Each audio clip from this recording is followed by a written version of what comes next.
my son being shot by this animal like this. People need to see this. This is real. This is not a game. This is not a video. This is not a TV or a movie. This is real. The last thing my son saw was the gunman aiming at him. As far as I'm concerned, the fact that he's going to go into some sort of general population, he's going to have to look over his shoulder every minute of the rest of his life.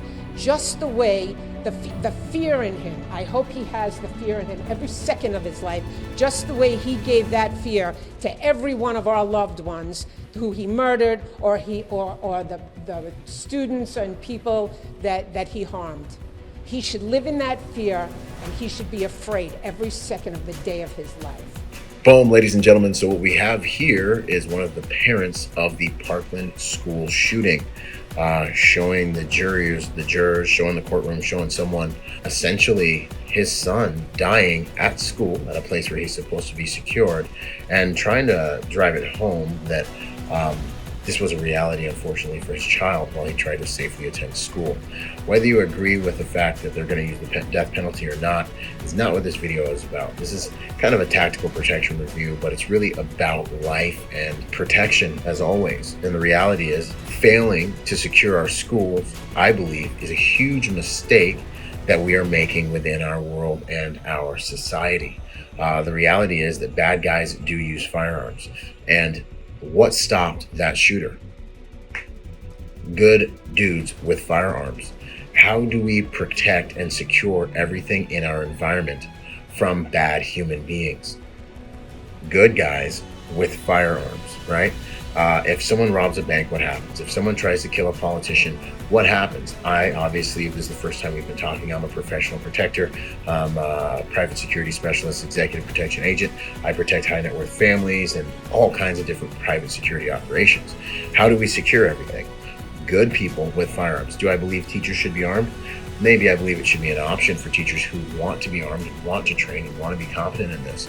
But failing to put security personnel, be it law enforcement or private security personnel, in locations that we want to keep secure because of how we feel about it is proving to be a failing strategy. Obviously, bad people can get a hold of firearms.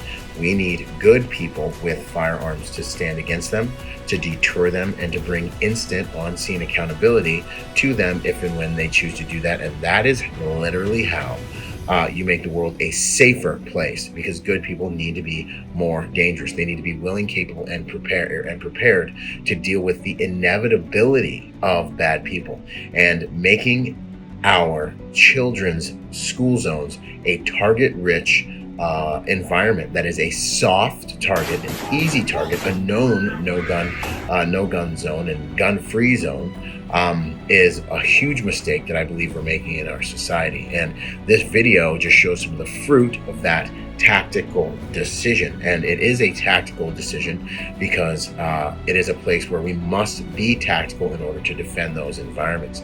I've developed a program designed to protect schools, and it's a program that can be as overt or covert as possible. But whether it's me or whether it's another entity, whether it's my private security company and my professionals or another entity, I believe that parents really need to spearhead the charge. Schools really need to spearhead the charge to start protecting our most valuable assets. Our children are more important than money. Our children are more important than our opinions and our feelings. There is a literal, logical chess match, sequence of events. There is a literal logic. There's case studies out the wazoo. I study active shooter situations, and what you do find very frequently when we do get a hold of their cell phones and things like that is that they literally, when they are surveying different environments that they want to attack, they will say, I chose to go to this place because it looked like an easy target. I chose not to go to this place because there are armed guards. This goes for churches and any place where high volumes of people are going to congregate, because those places are soft targets. There is no one there to bring on-scene accountability if someone does choose to attack that place with a firearm, a vehicle, a knife, or any of those things. It is a tactical conversation, and it is a tactical mistake not to protect those we love. And the outcome has been repeatable. We have seen the outcome. And if you can have a realistic, serious, logical conversation about how to stop this type of evil, and you look at the case studies, you will find that the only time these individuals stop killing is when a good person shows up with the same capabilities or more higher capabilities to implement a firearm or use the tool of violence effectively and to set up rampart against them. In this world, the strongest and most formidable win. We must be formidable. It is no longer okay just to be good. We must be good and formidable to protect the good and to protect the innocent. Share this video with anyone who will listen. Pass this around and let's work together to protect our children. And if you're interested in learning more about how to protect your schools, reach out to me through the website, bravoresearchgroup.com. More to come. Byron Rodgers, protector by nature and by trade. Thank you.